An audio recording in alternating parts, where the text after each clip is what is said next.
صلیبی بدستور اپنی اشتعال انگیزوں میں مصروف تھے اور مسلمانوں کے قافلوں کو برابر لوٹ رہے تھے۔ مذاکرات میں ناکامی پہ صلاح الدین نے شہر کا محاصرہ کر لیا۔ صلاح الدین کی افواج بروج داؤد اور باب دمشق کے سامنے کھڑی ہو گئی اور تیر اندازوں نے حملے کا آغاز کیا۔ اس کے علاوہ منجنکے کے ذریعے شہر پر سنگ باری کی گئی۔ صلاح الدین کی فوج نے کئی مرتبہ دیواریں توڑنے کی کوشش کی لیکن مسیحیوں نے اسے ناکام بنا دیا۔ 6 روزہ محاصرے کے بعد صلاح الدین نے افواج کو شہر کے دوسرے حصے کی جانب منتقل کر دیا۔ حملہ جبیل زیتون کی جانب سے کیا جائے گا۔ 29 ستمبر کو مسلم افواج شہر کی فصل کا ایک حصہ گرانے میں کامیاب ہو گئی، تاہم وہ فوری طور پر شہر میں داخل نہ ہوئیں اور دشمن کی اکثری قوت کو ختم کرتی رہیں۔ حطین کے فتح کے بعد صلاح الدین نے بیت المقدس کی طرف رخ کیا۔ ایک ہفتے تک خون ریز جنگ کے بعد مسیحیوں نے ہتھیار ڈال دیے اور رحم کی درخواست کی۔ بیت المقدس پورے 88 سال بعد دوبارہ مسلمانوں کے قبضے میں آیا اور تمام فلسطین سے مسیحی حکومت کا خاتمہ ہو گیا۔ بیت المقدس کی فتح صلاح الدین ایوبی کا عظیم الشان کارنامہ تھا۔ اس نے مسجد اقصی سے داخل ہو کر نور الدین زنگی کا تیار کردہ ممبر اپنے ہاتھ سے مسجد میں رکھا۔ اس طرح نور الدین زنگی کی خواہش اس کے ہاتھوں پوری ہوئی۔ صلاح الدین ایوبی وہ پہلے حکمراں تھے جو 2 مقدس مساجد کے نگہبان کہلائے گئے تھے۔ صلاح الدین نے بیت المقدس میں داخل ہو وہ مظالم نہیں کیے جو اس شہر پر قبضے کے وقت مسیح افواج نے کیے تھے۔ صلاح الدین ایک مثالی فاتح کی حیثیت سے بیت المقدس میں داخل ہوا۔ اس نے زرقدیہ لے کر ہر مسیح کو امان دے دی اور جو غریب فدیہ نہ ادا کر سکے ان کے فدیے کی رقم صلاح الدین اور اس کے بھائی ملک عدال نے خود ادا کی۔ بیت المقدس پر فتح کے ساتھ یروشلم کی وہ مسیح حکومت بھی ختم ہو گئی جو فلسطین میں 1099 عیسوی سے قائم تھی۔ اس کے بعد جلد ہی سارا فلسطین مسلمانوں کے قبضے میں آ گیا۔ بیت المقدس پر تقریباً 761 سال مسلسل مسلمانوں کی حکومت رہی، حالانکہ 1948 میں امریکہ، برطانیہ، فرانس کی سازش سے فلسطین کے خلا علاقے میں یہودی سلطنت قائم کی گئی اور بیت المقدس کا نصف حصہ یہودیوں کے قبضے میں چلا گیا۔ 1966 کے عرب اسرائیل جنگ میں بیت المقدس پر اسرائیلیوں نے قبضہ کر لیا۔ صلاح الدین ایوبی کی سیرت۔ صلاح الدین ایوبی بڑے بہادر اور فیاض تھے۔ لڑائیوں میں انہوں نے مسیحیوں کے ساتھ اتنا اچھا سلوک کیا کہ مسیح آج بھی ان کی عزت کرتے ہیں۔ ان کو جہاد کا اتنا شوق تھا کہ ایک مرتبہ ان کے نچلے دھڑ میں پھوڑے ہو گئے، ان کی وجہ سے وہ بیٹھ کر کھانا نہیں کھا سکتے تھے، لیکن اس حالت میں بھی جہاد کی سرگرمی میں فرق نہ آیا۔ صبح سے زور تک اور عصر سے مغرب تک برابر گھوڑے کی پیٹھ پر رہتے۔ ان کی خود تعجب ہوتا تھا کہ کہاں کرتے تھے کہ جب تک گھوڑے کی پیٹھ پر رہتا ہوں ساری تکلیف جاتی رہتی ہے، اس سے اترنے پر پھر تکلیف شروع ہو جاتی ہے۔ مسیحیوں سے صلح ہو جانے کے بعد صلاح الدین نے مسیحیوں کو بیت المقدس کی زیارت کی اجازت دے دی۔ اجازت ملنے پر یورپ کے زائرین جو برسوں سے انتظار کر رہے تھے اس کثرت سے ٹوٹ پڑے کہ شاہ رجڑ کے لیے انتظام قائم رکھنا مشکل ہو گیا اور اس نے سلطان سے کہا کہ وہ اس کی تحریر اور اجازت نامے کی بغیر کسی کو بیت المقدس میں داخلے نہ ہونے دیں۔ سلطان نے جواب دیا، زائرین بڑی بڑی مسافتیں طے کر کے زیارت کے شوق میں آتے ہیں، ان کو روکنا مناسب نہیں۔ سلطان نے نہ صرف یہ کہ ان زائرین کو ہر قسم کی آزادی دی بلکہ اپنی جانب سے لاکھوں زائرین کی مدرات، راحت، آسائش اور دعوت کا انتظام بھی کیا۔ صلاح الدین کا غیر مسلموں سے سلوک عین اسلامی تعلیمات کے مطابق تھا اور یہ اس کا ثبوت ہے کہ اسلامی حکومت میں غیر مسلموں کی حقوق بھی اس طرح محفوظ ہوئے ہیں جس طرح مسلمانوں کے۔ نور الدین کی طرح صلاح الدین کی زندگی بھی بڑی سادہ تھی۔ ریشمی کپڑے کبھی استعمال نہیں کیے اور رہنے کے محل کی جگہ معمولی سا مکان ہوتا تھا۔ سلطان ایک سچے اور پکے مسلمان تھے۔ قاہرہ میں قبضے کے بعد جب آپ نے فاطمی حکمرانوں کے محلات کا جائزہ لیا تو وہاں بے شمار جواہرات، سونے چاندی کے برتن جمع تھے۔ صلاح الدین نے یہ ساری چیزیں اپنے قبضے میں لانے کی بجائے بیت المال میں داخل کرا دی۔ محلات کو عام استعمال میں لایا گیا اور ایک محل میں عظیم الشان خانقاہ قائم کی گئی۔ فاطمیوں کے زمانے میں مدرسے قائم نہیں کیے گئے تھے۔ شام میں تو نور الدین زنگی کے زمانے میں مدرسے اور شفا خانے قائم ہوئے، لیکن مصر اب تک محروم تھا۔ صلاح الدین نے یہاں کثرت سے مدرسے شفا خانے قائم کیے۔ ان مدارس میں طلباء کے قیام و طعام کا انتظام بھی سرکار کی طرف سے ہوتا تھا۔ قاہرہ میں صلاح الدین کے قائم کردہ شفا خانے کے بارے میں ایک سیاح ابن جبیر لکھتا ہے کہ یہ شفا خانہ ایک محل کی طرح معلوم ہوتا ہے جس میں دواؤں کا بہت بڑا ذخیرہ ہے۔ اس نے عورتوں کے شفا خانے، پاگل خانے کا بھی ذکر کیا ہے۔ صلاح الدین سلطنت غوریہ کے حکمران شہاب الدین غوری اور مراکشی حکمران یعقوب منصور کا ہم اثر تھا، اور بلا شبہ یہ تینوں حکمران اپنے وقت میں دنیا کے عظیم ترین حکمرانوں میں سے تھے۔ 589 ہجری میں صلاح الدین انتقال کر گئے۔ انہیں شام کے موجودہ دارالحکومت دمشق کی مسجد امیہ کے نوہ میں سپرد خاں کیا گیا۔ صلاح الدین نے 20 سال حکومت کی۔ مورخ ابن خلقان کے مطابق ان کی موت کا دن اتنا تکلیف دہ تھا کہ ایسا تکلیف دہ دن اسلام اور مسلمانوں کے خلفائے راشدین کی موت کے بعد کبھی نہیں آیا۔ موجودہ دور کے ایک انگریز مورخ لین پول نے بھی سلطان کی بڑی تعریف کی اور لکھتا ہے کہ ان کے ہم اثر بادشاہوں اور ان میں سے ایک عجیب فرق تھا۔ بادشاہوں نے اپنے جاو جلال کے سبب عزت پائی اور ایوبی نے عوام سے محبت اور ان کی معاملات میں دلچسپی لے کر ہر دل عزیزی کی دولت کمائی۔ صلاح الدین ایوبی کی قائم کردہ حکومت نے ان کے والد نجم الدین ایوب کے نام پر ایوبی کہلائی تھی۔ صلاح الدین اگرچہ ایک دانشمند قابل حکمران تھے، لیکن وہ خود کو رواجی تصور آزاد نہ کر سکے۔ خلافت کے حقیقی تصور کو اب مسلمان معاشرے اس حد تک کہ بھلا چکا تھا کہ نور الدین صلاح الدین جیسے حکمراں بھی مملوکیت کے انداز میں سوچتے تھے۔ جانشینی کے معاملے میں صلاح الدین نے وہی غلطی کی جو سب سے پہلے ہارون رشید نے کی تھی اور سلجوقیوں کے بعد سے تمام حکمران کرتے چلے آ رہے تھے۔ انہوں نے زمانے کے غلط رواج کے تحت اپنی سلطنت 3 لڑکوں میں تقسیم کر دی۔ نتیجہ یہ ہوا کہ طاقتور سلطنت تقسیم ہو کر کمزور پڑ گئی۔ پھر بھی ایوبی خاندان کے ان چند لائق حکمرانوں، جن میں صلاح الدین کا بھائی ملک عادل اور اس کا لڑکا ملک کامل قابل ذکر ہیں، مصر، شام، حجاز اور یمن کو تقریباً 60 سال تک بڑی حد تک متحد رکھا۔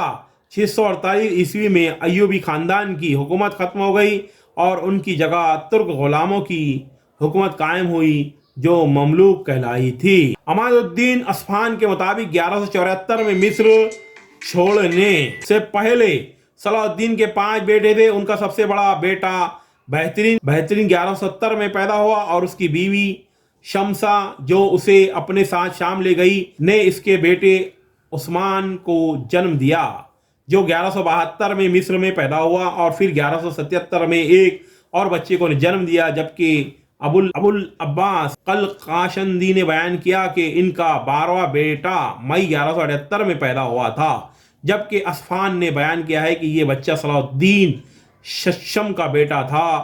مسعود 1175 میں اور یعقوب 1176 میں اپنی اہلیہ شمشہ کے ساتھ پیدا ہوئے۔ صلاح الدین نے ستمبر 1176 میں نور الدین زنگی کی بیوہ عصمت الدین خاتون سے شادی کی اور ان کی ایک بیوی نے بالترتیب 1173 اور 1178 میں غازی اور داؤد کو جنم دیا، اور دوسری نے 1174 میں اسحاق اور جولائی 1182 میں دوسرے بیٹے کو جنم دیا۔ تو ناظرین، یہ تھی داستان صلاح الدین ایوبی کی۔ آپ کو اگر ویڈیو پسند آئے تو آپ ہمارے چینل زبیر نذیر سر کو سبسکرائب کریں، لائک کریں، شیئر کریں تاکہ آپ کو مزید معلومات مل سکے۔ ملتے ہیں نئے ویڈیو میں نئی معلومات کے ساتھ۔ اللہ حافظ۔